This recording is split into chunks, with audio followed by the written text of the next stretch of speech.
Hi guys! My name is Kenny and welcome back! For today's video, as you guys can tell sa title, ang gagawin ko is ipapakita ko sa inyo what is inside my everyday bag. Medyo matagal na kasi yung huling beses na gumawa ako ng ganito klaseng videos, and if I'm not mistaken, the last time I did one was like 2018 or early 2019. Kaya ayun guys, sabi ko gusto kong gumawa ng updated version for 2020, tsaka wala lang, na-miss ko lang kasi yung mga ganitong klaseng video eh. Before kasi diba, ganito yung mga klase ng videos na napapanood natin. Pero lately, napansin ko na wala na masyadong gumagawa. So yeah, basically, I just want to show you my essentials, what I bring, and kung bakit ko sila dinadala.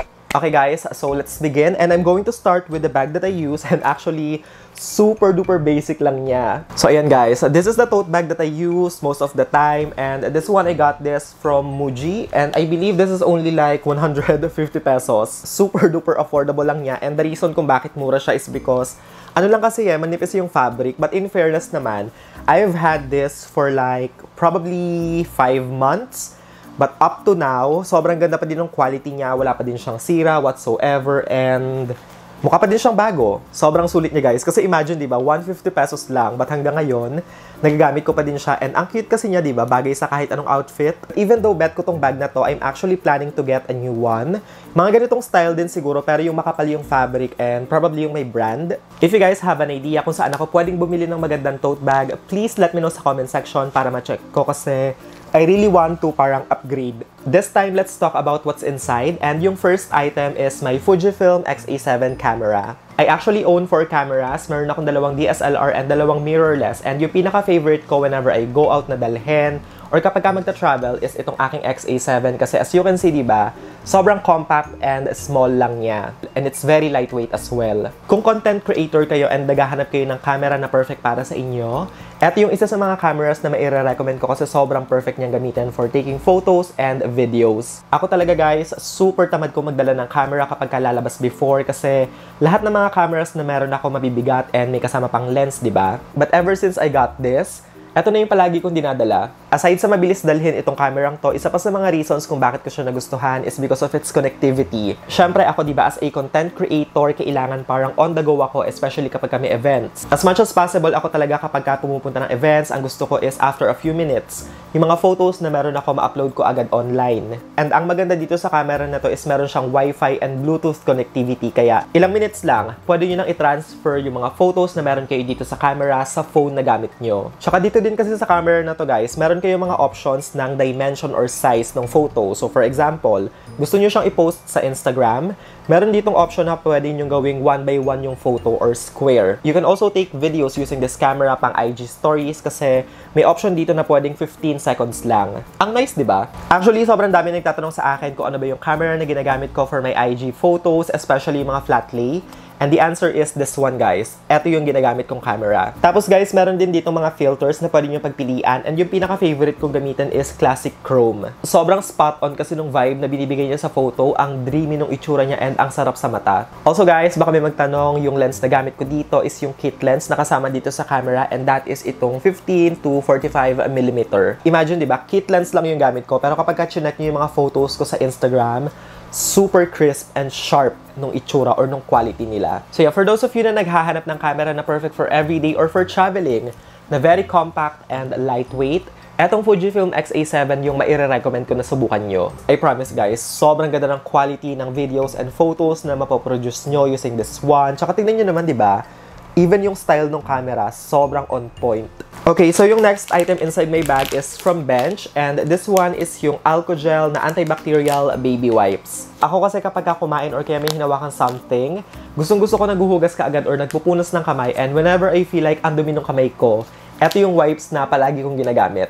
Kapag ka nagbubura ako ng makeup, eto din actually yung wipes na ginagamit ko on my face, and hinahaluan ko lang siya ng konting makeup remover. Actually, you know what guys? Sobrang konti lang ng laman ng aking bag kasi kapag ka umaalis naman talaga ako, yung essentials lang yung dinadala ko. So, inside, eto na lang yung laman niya guys. Eto yung first organizer na nasa loob ng bag ko, and baka may magtanong kung saan ko nabili to. Nabili ko po siya sa SM Department Store. Okay guys, so first item inside this organizer is my power bank.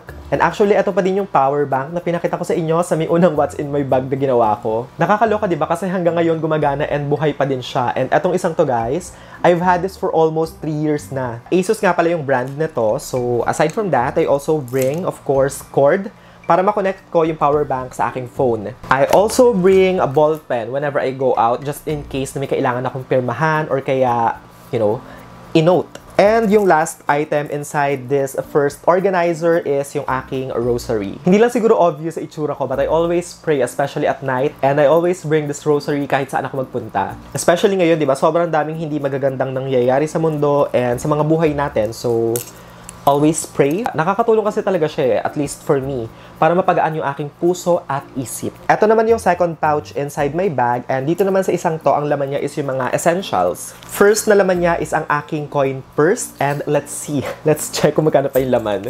850 pesos na lang yung laman niya, tapos may mga konti pa akong barya-barya. Ito din guys, super tagal na sa akin. Parang first Boracay ko pa to. Tapos, ito din yung pinakita kong purse sa aking what's in my bag nung una. So, meron din akong alcohol and yung ginagamit ko is the Green Cross Total Defense 5-in-1 Antibacterial Hand Spray. This one is very important, especially ngayon, di ba? Sobrang daming mga hindi magagandang bagay na nagaganap sa kalusugan. So, to make sure na hindi kayo magkaroon ng dirt sa kamay or matanggal yung dirt, magdala kayo palagi ng alcohol. I also have 2 IDs inside this pouch, and aside from this, meron din akong quarantine pass sa aming barangay. Kapag kasi may importanteng bagay na kailangang bilhin, hindi ko na pinapalabas yung nanay ko. Ako na yung pumupunta sa palengke or kung saan man. And para makalusot ako ng barangay namin or sa palengke, kailangan meron nito. So, ayun. Kumuha ako sa barangay. Dito ko na din nilalagay sa pouch na to yung aking mga keys, and I have 2. Etong isang to is yung para sa bahay. So, I have 2 keys. Yung isa sa kwarto ko and yung isa naman sa may main door. Tapos, ito namang second key holder na may mga susi is yung sa apartment ko. Anyway, moving on. So, yung final pouch na meron ako inside my bag is this one. And actually, itong isang to, PR lang siya. And dito naman sa pouch na to, as you can see, ang laman niya is yung aking mga makeup. To be honest, I don't really bring super daming makeup whenever I go out. Yung mga essentials lang and feeling kong gagamitin ko.